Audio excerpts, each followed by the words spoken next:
When we left off on competing interest part 1, I was discussing redemption and cram down. Before I leave that, let me mention something that I want you to know. Value. Let's say that we're going to move the price of your car down, or we're going to move the price of your mobile home down.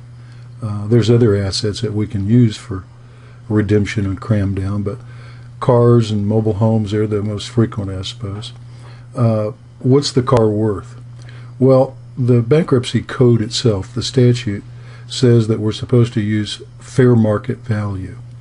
It doesn't, the code, the statute, doesn't tell us in particular, well, what's the fair market value of a car? So our local judges here in the Western District of Missouri have come up with some working rules that we're supposed to abide by. They're good rules. We're going to use the NADA book value, retail value. Well, you and I, of course, can find that NADA value on the internet. We're then going to deduct from the NADA retail value the cost of what it would take to bring the car up to good condition. So if the front fender's knocked in from body damage, or the rear end has been hit, maybe it needs tires, brakes, maybe a replacement windshield, whatever it's going to take to bring the car up to good condition, we're going to subtract that from the NADA retail value. We're also going to subtract an additional 3%. So that's a fair valuation to do it. Mobile homes are different. Mobile homes, if we're going to use redemption or cram down, we're going to have to get onto the internet and log on to the NADA website, and we're going to pay $20 for an appraisal. Within the appraisal, we're going to have to fill out the request form, and it'll ask for a good deal of detail about your particular mobile home, its size, whether it has refrigerator, stove, air conditioning. All the amenities for a mobile home are covered in that request form, so that when NADA kicks out a report, it will be quite detailed, and we don't want it to be inaccurate. We don't want to leave anything out, because then if we later have a hearing and we're relying on that report, we will not have described your mobile home accurately. So when you're filling out the request form for the NADA mobile home report, be sure to be accurate in what's in your mobile home. Now, in the same way, we're going to deduct from the NADA replacement cost for your mobile home. We're going to deduct what it would cost to fix the home up and make any repairs that are necessary. Maybe there's roof damage, maybe the air conditioner doesn't work, some of the flooring may need to be replaced, windows that don't work, doors that don't work, all of those things. I would ask, if we're going to do redemption or cram down, let's get a competent person out there to give you a written estimate of what it would cost to make those repairs. That cost will deduct from the NADA replacement cost value, and that's what your mobile home's worth. So those are things, not difficult, but you just need to know what the rules are. Let's hit the next subject that comes up on possible gunfights. So let's move on down to trustee versus debtor. Let's say that you and I list your car or an exemption for your car in your bankruptcy petition, and the trustee disagrees with that. He thinks that we have a non-exempt asset in whole or in part.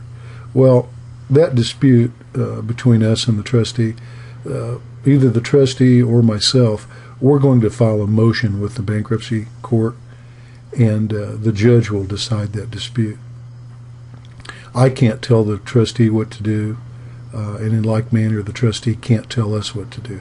The judge, and only the judge, is the final decision maker.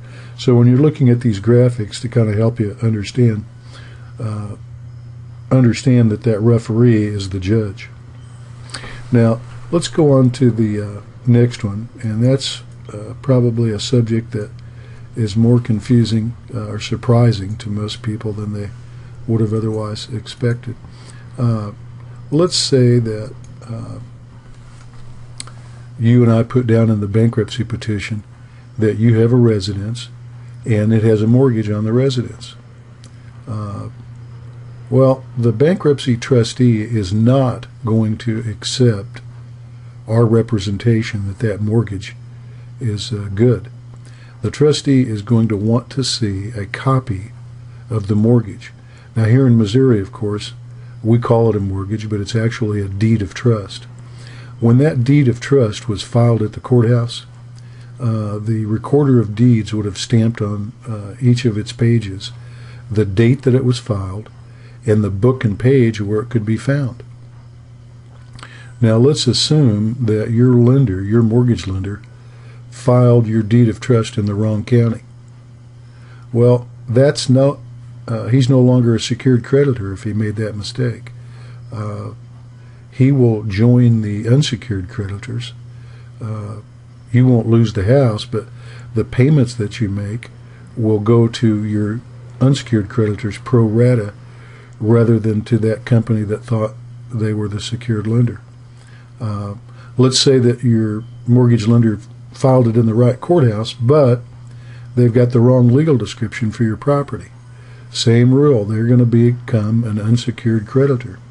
So in all these cases of trustee versus secured creditors, your trustee is doing and making inquiry to, whenever possible, invalidate the claims of your secured creditors. He wants to make them unsecured so that whatever's coming in, whatever value, is shared equally and pro rata among your unsecured creditors. Let's take an automobile. When you bought your automobile and you incurred debt on it to buy it, that's called, by the way, a purchase money security interest. You were loaned money so that you could buy the car.